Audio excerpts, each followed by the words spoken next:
Bonjour, c'est Nicolas du site utilisersonmac.com. Aujourd'hui, je vais revenir avec vous sur ma dernière vidéo. Vous avez été effectivement nombreux à me poser des questions suite à cette vidéo parlant de la mise à jour de macOS. Bien sûr, si vous n'avez pas déjà vu cette vidéo, commencez par là. Je rajoute son lien dans la description de la vidéo actuelle. Sinon, rapidement avant de commencer, abonnez-vous évidemment à la newsletter de mon site, c'est gratuit et cela vous donne accès à des conseils exclusifs. Le lien est en haut à droite de cet écran ainsi que dans la description de la vidéo. Mais donc, comme je vous l'ai dit, j'ai eu pas mal de questions après avoir parlé de mise à jour de macOS. Alors la première question concerne précisément Monterey. Je précise que la vidéo que j'ai réalisée précédemment n'est pas spécialement dédiée à la mise à jour vers Monterey, mais à une mise à jour de Mac de façon générale. Donc ça peut être Monterey pour cette année. Les conseils donnés ici étaient les mêmes l'année dernière pour passer à Big Sur, et l'année prochaine avec le futur système, ce seront les mêmes. Mais donc j'ai quand même pas mal de questions vraiment spécifiques sur Monterey, notamment est-ce que passer vers Monterey était sans risque? Alors, je ne peux pas vous répondre, ou plutôt si, je peux vous répondre et c'est ce que j'ai fait dans la vidéo précédente. En gros, il y aura toujours un pourcentage de personnes lors d'une mise à jour qui rencontreront des problèmes. Ce n'est pas pour rien que vous avez toute une liste à réaliser avant cette mise à jour. Par exemple, vérifier la compatibilité de vos logiciels ou d'autres matériels, par exemple réaliser des sauvegardes, enfin au moins une sauvegarde, mais plutôt des sauvegardes, notamment un clone qui vous permet justement, en cas de problème, de remettre l'ancien système très rapidement. Bref, vous avez toute une procédure qui n'est pas très longue à réaliser, mais qui est importante à prendre en compte pour justement limiter les risques de problème et, s'il y a des problèmes, limiter les désagréments. Donc non, je ne peux pas vous garantir que vous n'aurez pas de problème en passant à Monterey. Par contre, je peux vous dire que si vous suivez toute ma procédure, vous aurez très peu de chances d'avoir des problèmes et si vous en avez, ce ne sera pas trop embêtant. Mais évidemment, si vous utilisez votre Mac en grand public ou si vous utilisez votre Mac en tant que professionnel, ce ne sont pas les mêmes choses qui vont rentrer en ligne de compte. Et surtout, suivant la complexité des applications que vous utilisez, vous n'allez pas prendre les mêmes décisions. Maintenant, bien entendu, quand un système vient de sortir, il y a plus de bugs qu'un an après. Est-ce que ça veut dire qu'il faut attendre un an? On m'a d'ailleurs posé la question de savoir si on pouvait garder son système le plus longtemps possible tant qu'il fonctionnait. Eh bien, non. Enfin, vous pouvez techniquement garder votre système le plus longtemps possible, mais si vous avez la possibilité de faire des mises à jour, n'attendez pas trop longtemps. Personnellement, ça ne me gêne pas du tout d'avoir un Mac qui a un système de retard. Mais si votre Mac avait plus d'un système de retard, en gros, si votre Mac est sur Catalina, bon, si vous n'avez pas le choix, si vous ne pouvez pas le mettre à jour, il fonctionnera. Mon iMac, qui est l'ordinateur qui me sert le plus, notamment à créer les vidéos de ce site, est sur Catalina et ne peut pas avoir un système plus récent de Catalina. Donc je vais continuer à l'utiliser au moins cette année et voire certainement l'année prochaine et peut-être même pendant 2 ans, je vais voir. Mais dans tous les cas, je n'ai pas le choix, je ne peux pas. Maintenant, si je pouvais mettre à jour mon iMac, je ferais en sorte qu'il soit au minimum sur Big Sur, donc l'avant-dernier système. Et peut-être que j'attendrai un petit peu avant de le mettre sur Monterey puisqu'il me sert professionnellement, mais je n'attendrai pas non plus un an pour le mettre sur Monterey si j'en avais la possibilité. Bref, vous n'êtes pas obligé de mettre à jour tout de suite votre Mac, d'ailleurs je le spécifie bien dans la vidéo précédente, celle que je commente en ce moment, mais il est bon de ne pas attendre trop longtemps pour réaliser des mises à jour. Quand je dis trop longtemps, c'est plusieurs années. Bien entendu, si vous mettez Monterey sur votre Mac d'ici 6 mois, ça ne posera pas de problème. Mais la question c'est est-ce que vous êtes obligé d'attendre beaucoup? La question peut se poser. Donc là par contre c'est à vous d'y répondre, je ne peux pas répondre à votre place. Autre question qui concerne cette fois-ci le téléchargement du fichier d'installation. Alors j'ai eu plusieurs questions justement là-dessus. Pourquoi garder ce fichier de téléchargement? Et surtout à un moment donné je parle de le garder notamment en cas de panne du Mac suite à la mise à jour. Donc forcément la question qu'on m'a posée c'est pourquoi on le garde et si le Mac tombe en panne, si je le garde dessus il ne me sert à rien puisque je ne peux plus l'utiliser. Alors très rapidement, mais ça je l'ai bien expliqué aussi je pense dans ma vidéo précédente, vous n'êtes pas obligé de conserver ce fichier d'installation. Moi personnellement c'est quelque chose que je fais et c'est quelque chose que je recommande si vous avez plusieurs Mac qui sont compatibles avec le système que vous téléchargez, ça vous évitera de le télécharger à plusieurs reprises, mais techniquement parlant, ce n'est pas obligatoire. Maintenant, même si vous avez qu'un Mac, ça peut être bien de le conserver au moins le temps de valider que votre mise à jour fonctionne bien, en gros quelques jours, puisque si jamais il y avait un problème, s'il fallait réinstaller votre Mac, et s'il démarre encore, ce fichier d'installation vous permettrait par exemple de créer un disque d'installation.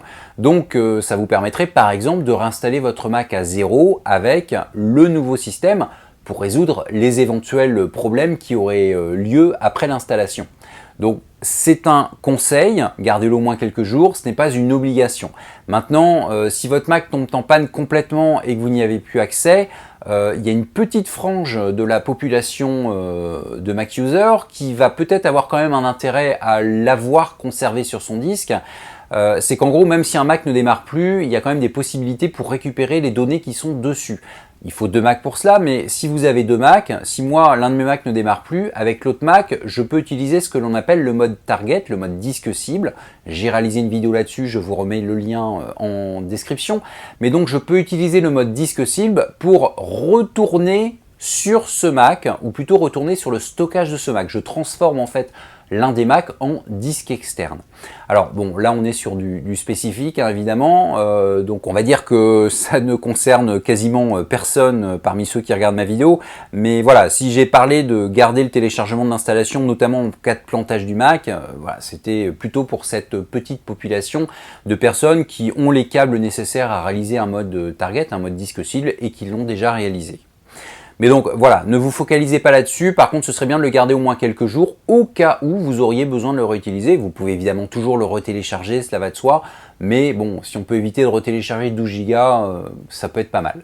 Alors évidemment, si vous pensez en avoir besoin dans 6 mois, ça sert à rien de le conserver parce que dans 6 mois, vous aurez une version de Monterey qui sera beaucoup plus récente. Donc de toute façon, soit vous installez l'ancien Monterey et vous le mettez à jour juste après, soit vous retéléchargerez la nouvelle version de Monterey. Dans tous les cas, ça ne sert à rien si c'est pour dans 6 mois. Bon, on passe à la question suivante. J'avais une question sur les antivirus. Alors en fait, j'ai eu pas mal de fois des questions, ou plutôt des réactions qui m'ont surpris. Apparemment, beaucoup d'entre vous ont cru que je conseillais d'installer un antivirus. J'ai revérifié ma vidéo. Effectivement, il y a une phrase que j'utilise qui peut être comprise de façon différente. Je m'excuse pour cela. Donc non, je ne conseille pas d'installer un antivirus. D'ailleurs, dans la vidéo précédente, je renvoyais vers une autre vidéo sur les antivirus pour plus de conseils et je fais pareil, je vous remets encore ce lien vers la vidéo d'antivirus en description de cette FAQ. Mais en fait, ce que je voulais dire dans ma vidéo précédente, ce n'est pas que vous devez installer un antivirus, c'est que si vous avez installé un antivirus, j'espère que vous avez suivi mes conseils, à savoir d'installer l'antivirus Intego qui est à mes yeux le plus intéressant. Mais mon vrai conseil, ce n'est pas d'installer un antivirus. Le vrai conseil que je donne dans la vidéo dédiée à cela, c'est de faire un calcul rapide entre l'intérêt d'un antivirus et l'intérêt de ne pas en avoir un. Effectivement, avoir un antivirus, c'est génial. Ça évite d'avoir des problèmes de malware, mais avoir un antivirus, ça ralentit aussi votre Mac. En fait, dans les deux cas, vous avez des avantages et des inconvénients. C'est à vous de voir quel équilibre vous devez avoir. Moi, pour un usage personnel, je trouve que ce n'est pas encore nécessaire d'installer des antivirus sur le Mac et je n'ai pas d'antivirus sur mon Mac.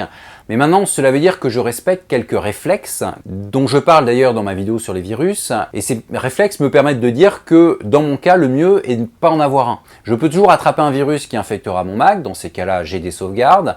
Mais la probabilité d'avoir un virus, je trouve, est moins importante que la probabilité que mon Mac soit ralenti par l'installation d'une suite de sécurité.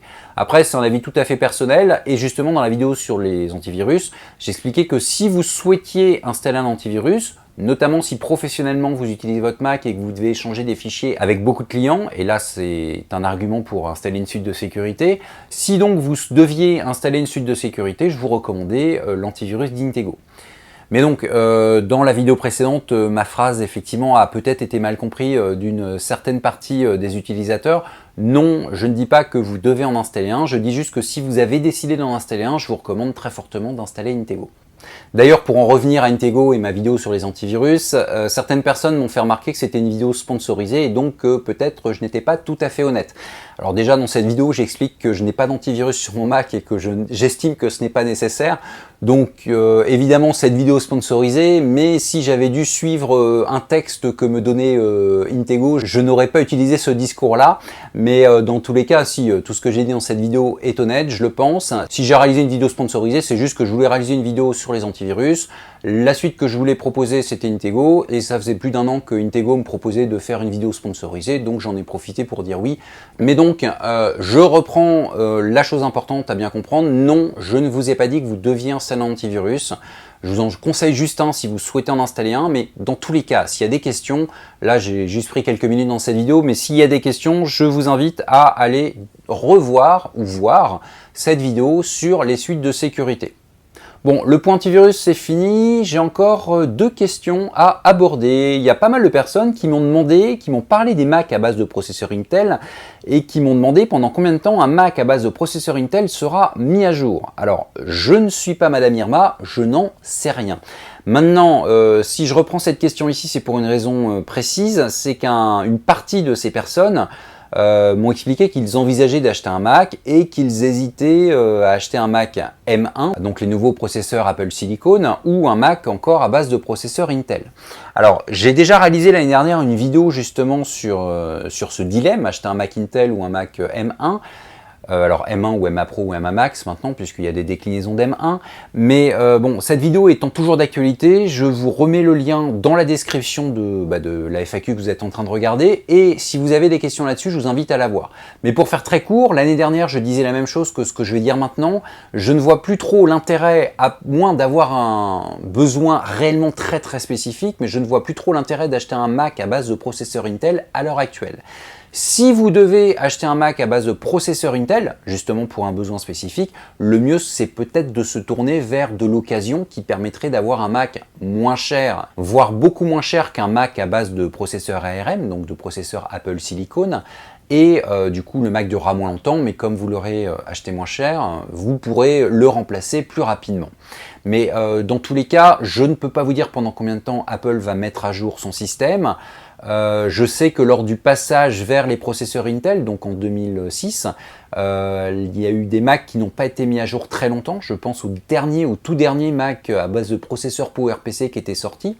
Mais bon, les transitions de processeurs ne se ressemblent pas forcément toutes, donc là je ne sais pas ce que cela donnera, sachant qu'Apple vend encore des iMac 27 pouces, vend encore son Mac Pro. Bon là c'est très spécifique, mais si avant son Mac Pro on se doute bien que le prochain système sera encore compatible, ou du moins on peut l'espérer, sera encore compatible avec processeur Intel, mais vu qu'il y a un système chaque année, voilà, si c'est que le prochain qui sera compatible, ça veut dire que très rapidement les Mac actuels ne seront plus à jour. Bon, je pense pas qu'il n'y aura plus qu'un seul système compatible avec Intel, mais voilà, dans tous les cas je ne peux pas vous donner une réponse précise, cela va de soi. Par contre, je vous renvoie vers ma vidéo qui traitait justement du dilemme d'acheter un processeur Intel maintenant que les processeurs Apple Silicon sont sortis. Et il est temps maintenant de passer à la dernière question de cette FAQ. Certains d'entre vous m'ont demandé s'il était possible de mettre un clone et une sauvegarde Time Machine sur un même disque. Alors, je vais répondre en deux temps. Bon, déjà cette réponse a déjà été donnée dans d'autres vidéos, mais bon, je peux parfaitement comprendre que vous n'avez pas vu toutes les vidéos de mon site ou de ma chaîne YouTube, donc ça ne me pose pas de problème d'y répondre à nouveau. Mais donc je vais y répondre en deux temps. D'un point de vue purement technique, oui, vous pouvez parfaitement mettre un clone et une sauvegarde Time Machine sur le même disque. Bon, cela impliquera par contre de partitionner ce disque, donc de créer plusieurs volumes. Un volume pour le clone et un volume où vous allez pouvoir mettre la Time Machine et éventuellement d'autres données. Mais donc oui, c'est possible.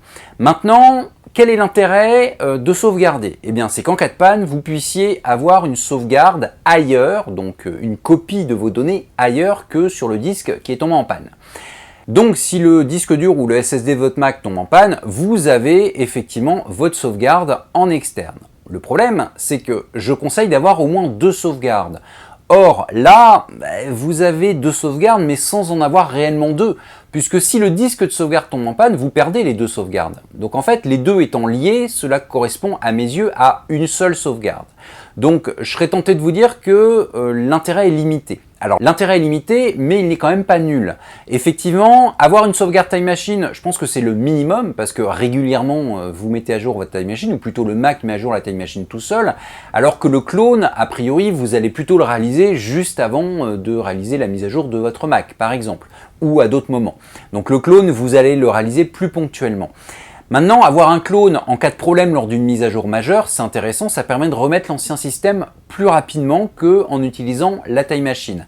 Mais comme la Time Machine est plus intéressante à utiliser comme sauvegarde traditionnelle, si vous mixez les deux sur un disque externe, vous pouvez considérer que cela ne concerne qu'une seule sauvegarde et suivant les besoins, en gros si votre mise à jour système se passe très mal, vous réutilisez votre clone, ou si votre mise à jour système se passe bien, mais vous avez besoin de récupérer une donnée, vous utilisez votre Time Machine.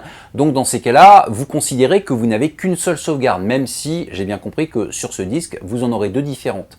Mais donc, dans ce cas-là, je peux comprendre si vous n'avez qu'un disque externe et que vous ne voulez pas ou vous ne pouvez pas acheter un deuxième disque externe, cela peut être intéressant d'avoir une Time Machine plus un clone. Mais dans tous les cas, il est préférable d'avoir au moins deux sauvegardes différentes, donc deux disques différents de sauvegarde. Par contre, si vous avez deux disques externes qui vous permettent chacun de sauvegarder, vous pouvez très bien effectivement avoir une sauvegarde Time Machine sur chacun des disques et sur l'un des disques avoir en plus un clone. Pourquoi pas? Le fait d'avoir deux sauvegardes sur un disque est gênant, mais bon, vous avez de toute façon deux disques de sauvegarde avec trois sauvegardes. Donc là, on va dire que c'est beaucoup moins gênant. Donc si vous n'avez pas envie d'avoir trois disques externes, deux Time Machine, donc deux disques pour chacun un Time Machine et un clone sur un troisième disque, je comprends parfaitement que sur un deuxième disque de sauvegarde, vous mixiez à la fois un clone et une Time Machine. Mais par contre, je le redis, il faut partitionner ce disque dans ce cas-là. Et si vous partitionnez, ça veut dire qu'il va falloir formater votre disque pour le partitionner. Pensez juste à cela, mais pourquoi pas, si vous avez deux disques, effectivement, mixer un clone et une Time Machine sur le deuxième. Bon, moi personnellement, je préfère avoir plus de disques, deux disques Time Machine et un disque différent pour le clone, mais bon, après tout le monde n'a pas plein de disques externes, plein de disques durs externes à la maison, donc je peux comprendre effectivement qu'on mixe deux sauvegardes sur un seul. Voilà, j'ai fini ce que je souhaitais dire dans cette vidéo. Il y a évidemment d'autres questions qui m'ont été posées, mais je ne veux pas réaliser une FAQ de 2 heures, donc j'ai vraiment sélectionné les questions qui sont le plus revenues et qui me semblaient les plus intéressantes. Je rappelle d'ailleurs que si vous m'avez envoyé des questions par email, il y a de fortes chances pour que vous n'ayez pas eu de réponse. Je reçois effectivement beaucoup trop de courriers. Par contre, si vous êtes dans ce cas, je vous invite à reposer votre question, mais cette fois-ci dans les commentaires de la vidéo correspondante, que ce soit sur YouTube ou sur mon site internet. Je ne garantis pas une réponse, mais je vous garantis que je réponds plus facilement en commentaire que par email. Comme à chaque fin de vidéo, je vous invite évidemment à la partager au maximum autour de vous et à mettre un petit pouce vers le haut si vous l'avez trouvé intéressante. Abonnez-vous à ma chaîne YouTube et à la newsletter de mon site. J'offre gratuitement aux abonnés de ma newsletter des conseils exclusifs qui ne sont disponibles ni sur le site utilisersonmac.com ni sur la chaîne YouTube correspondante. Bien entendu, je vous donne rendez-vous pour une prochaine vidéo. À très bientôt.